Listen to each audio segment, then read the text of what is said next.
Hello student, कैसे हैं आप। आशा करता हूं कि आप अच्छे होंगे, मैं भी अच्छा हूं। और अभी जो हम लोग टॉपिक पढ़ रहे हैं कूलम्ब्स लॉ, उससे रिलेटेड कुछ न्यूमेरिकल्स हम लोग देखे थे पिछले क्लास में। आज भी हम लोग कूलम्ब्स लॉ से रिलेटेड क्वेश्चंस देखेंगे। और आज का जो क्वेश्चन है बहुत ही इम्पोर्टेंट क्वेश्चन है, ज़रा उसको आप लोग गौर से समझिए। कुछ हम होमवर्क भी देंगे, आप उसको बनाइएगा। जो प्रॉब्लम होगा आप हमें कमेंट बॉक्स में लिख करके पूछ सकते हैं, ठीक है। चलिए हम लोग देखते हैं इसका न्यूमेरिकल।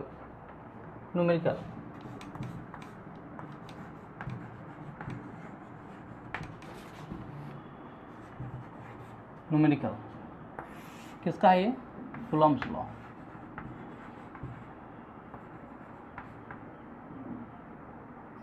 कूलम्ब्स लॉ, ठीक है। कूलम्ब्स लॉ का न्यूमेरिकल है, हम लोग देखते हैं इसको। ओके, चलिए आइए। क्वेश्चन कह रहा है, एक क्वेश्चन मैं सीट का क्वेश्चन बनवा रहा हूँ आप लोगों से, सीट का क्वेश्चन, ठीक है। ये ऑफलाइन क्लासेस तो है नहीं, ये तो वीडियो के माध्यम से मैं आपको बता रहा हूँ। जब ऑफलाइन क्लासेस शुरू होगी तो फिर मैं आप लोगों को जितना भी सीट है मैं सारा प्रोवाइड कर दूँगा, और मैक्सिमम से मैक्सिमम क्वेश्चन करवाने का प्रयास करूँगा। चाहे वो नीट का स्टूडेंट हो, IIT JEE का स्टूडेंट हो, 11th 12th किसी का भी स्टूडेंट हो, ठीक है। कह रहा कि ए charge Q is divided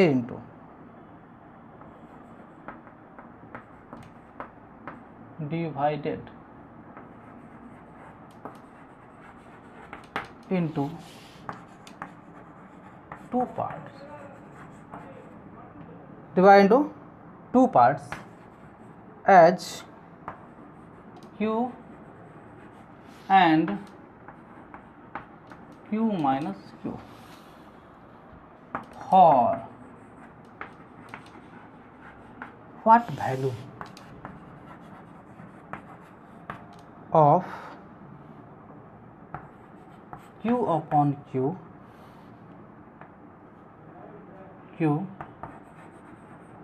the force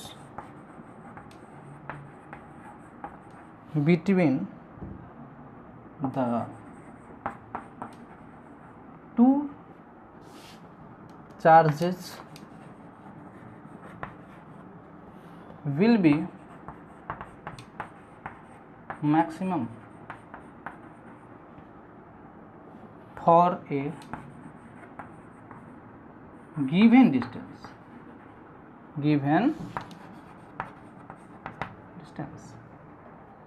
ठीक है। ये क्वेश्चन, इसको समझिए। क्वेश्चन कह रहा है कि एक चार्ज है Q, उसको दो पार्ट में डिवाइड किया गया है, Q और Q माइनस Q।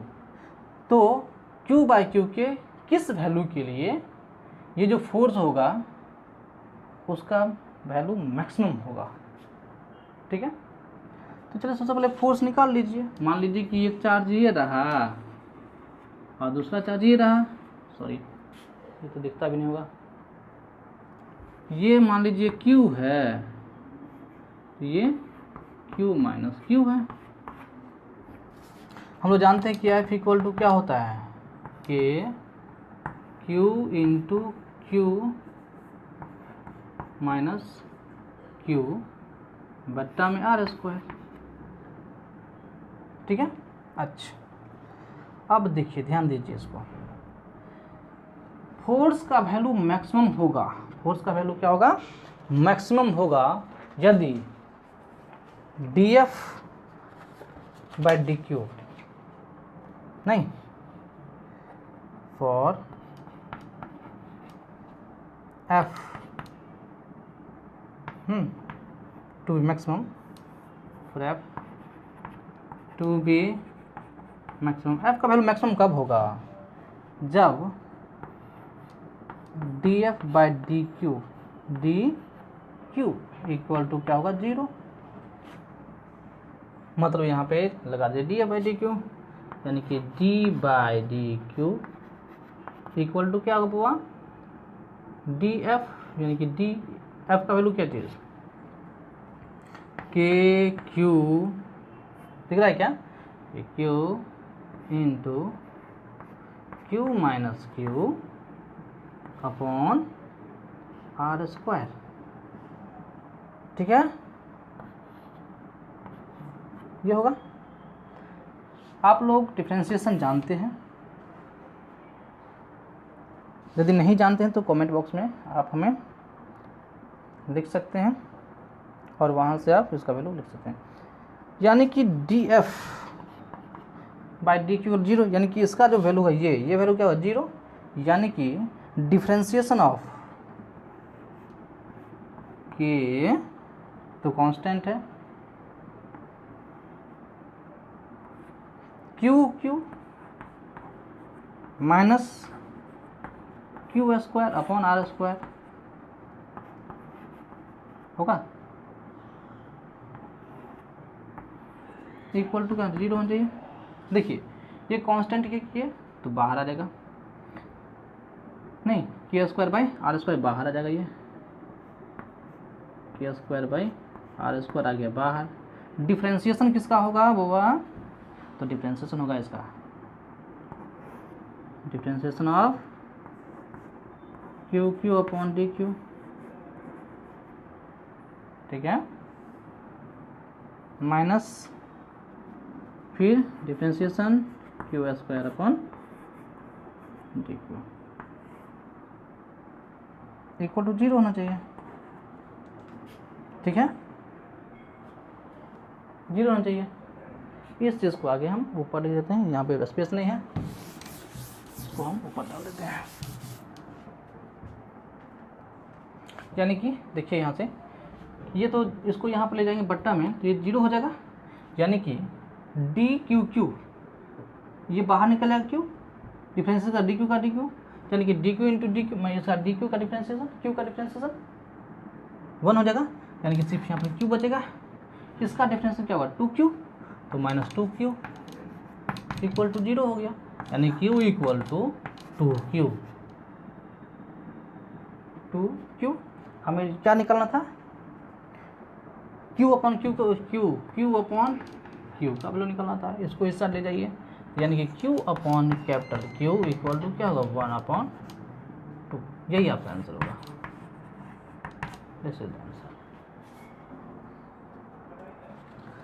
ठीक है, दूसरा क्वेश्चन देखिए, next question.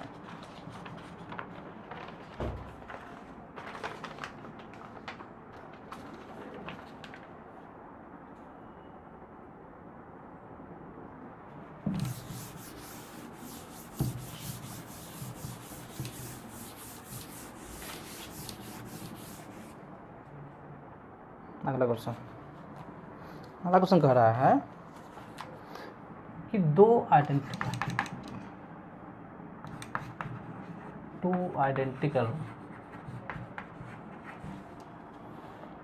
Charged particle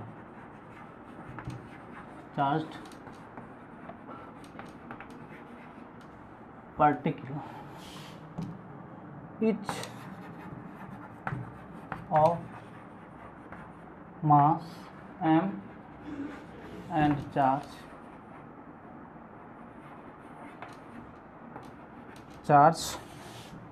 q are separated by a small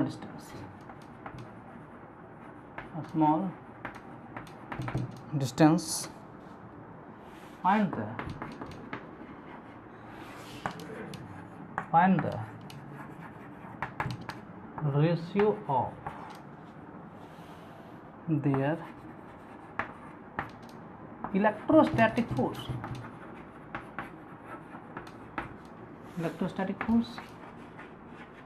to the gravitational force.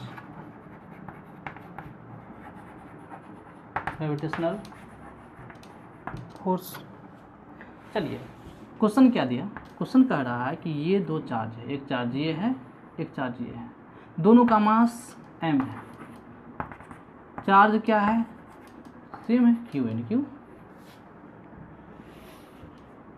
इस पर लगेगा क्या चीज़, इलेक्ट्रोस्टैटिक फोर्स लग रहा होगा, F electrostatic, and gravitational force भी लग रहा होगा मास के कारण। हम लोग समझते हैं, हम लोग पढ़े हुए हैं 11th का जो ग्रेविटेशन चैप्टर हम लोगों ने पढ़ा था, उसमें हम लोगों ने देखा था कि एफ ग्रेविटेशनल यानी ग्रेविटेशनल फोर्स इक्वल टू क्या होता है, G m1 into m2 upon are square. क्या हो जाएगा ये, देखिए G m into m square upon are square, यानी कि एफ ग्रेविटेशन इक्वल टू कितना, एफ इलेक्ट्रोस्टैटिक इक्वल टू कितना होगा, हम लोग जानते हैं कि के Q1 Q2 into are square होता है, यानी कि K Q square upon are square. अब आपसे पूछा जा रहा है क्या चीज़, एफ इलेक्ट्रोस्टैटिक तो एफ ग्रेविटेशनल इक्वल टू क्या हो जाएगा, K Q square upon are square upon G M square upon are square. R square ने आर स्क्वायर को मारा, क्या बचा, K Q square upon G M square, ये इसका रेशियो आएगा। क्लियर, ठीक है। इसी तरह से बुआ हम लोग और कुछ सवाल देखते हैं।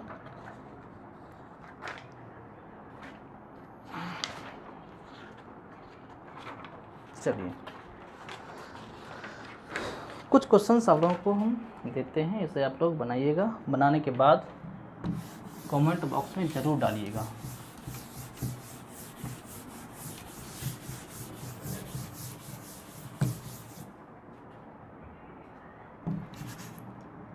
होमवर्क,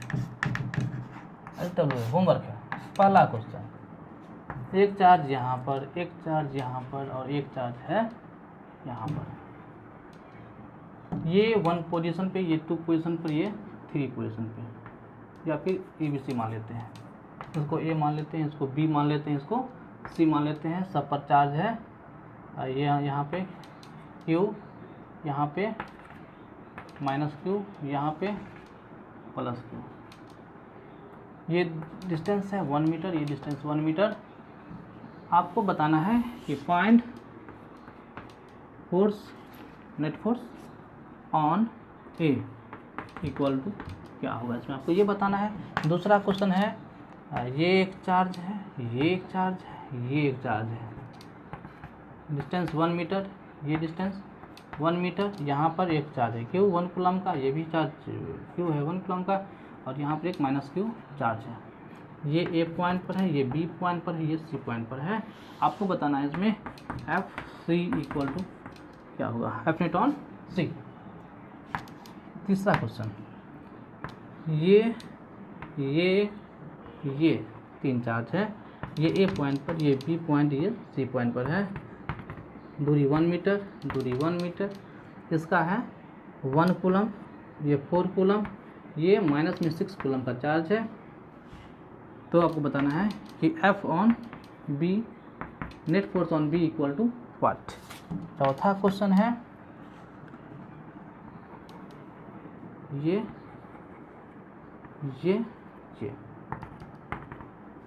1 मीटर, ये 1 मीटर, ये A पॉइंट, ये B पॉइंट, ये C पॉइंट। यहाँ देखिए, ये मैंने दिया 4 कूलम का, ये -4 कूलम का, और ये -9 कूलम का। आपको बताना है कि F on A equal to what, F on B equal to what, and F on C equal to what. ये क्वेश्चन आपको बनाने हैं। इसी तरह का एक क्वेश्चन मैंने पिछले वीडियो में डाल दिया था, उसको भी जब देख करके इससे बना सकते हैं, ठीक है।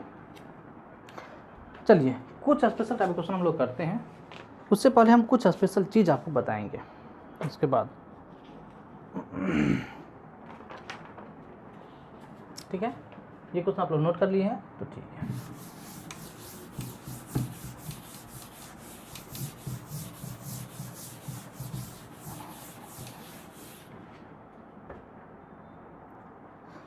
ठीक है,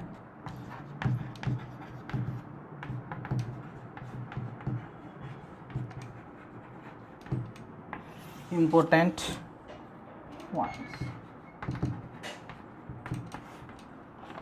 इम्पोर्टेंट पॉइंट्स। चलिए, यदि ये कोई वेक्टर है f, ये कोई वेक्टर है एफ, दो वेक्टर है, ये इसका रिजल्टेंट होगा एफ आर, रिजल्टेंट ये जो एफ आर होगा इसका मैग्नीट्यूड, ये जो एफ आर है आपका, इसका मैग्नीट्यूड इक्वल टू होगा 2f cos थीटा बाई 2, अगर यदि ये थीटा एंगल पर है तो 2f cos थीटा बाई 2। ठीक है, जैसे एग्जांपल लीजिए, मैंने कहा कि यहाँ पर एक f है, यहाँ पर एक f है, ठीक है, और ये 60 डिग्री है, तो यहाँ पे इसका जो रिजल्टेंट होगा एफ आर इक्वल टू क्या होगा, एफ आर जी मैग्नीट्यूड इसका एफ आर, ठीक है, एफ आर इक्वल टू क्या होगा, हम जानते हैं 2f cos 60/2, 2f cos 60/2, और 60/2 मीन्स 30, यानी कि 2f cos 30, और cos 30 का क्या होता है √3/2, यानी कि √3 एफ इसका होगा। क्लियर है, इसी तरह से हम लोग कर सकते हैं। अच्छा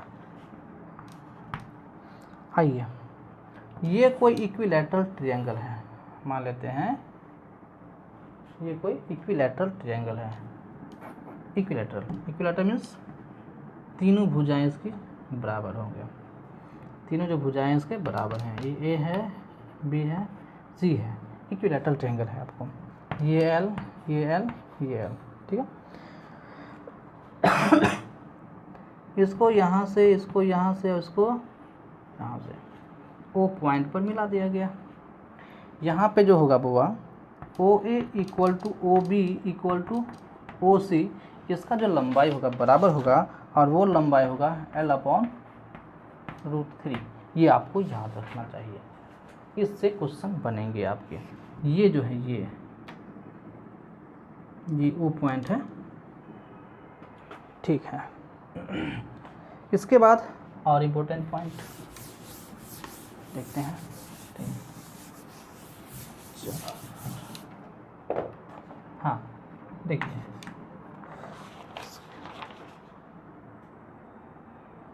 इसके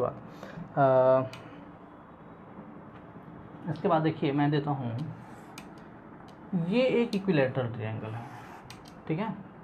ये क्या है, equilateral triangle A B C, A B और सी, ठीक है। ये जो साइड है इसका ये मीडियन, ये जो साइड इसका ये मीडियन, इसका ये मीडियन, ठीक है। जब तीनों को हम एक पॉइंट पर मिलाते हैं,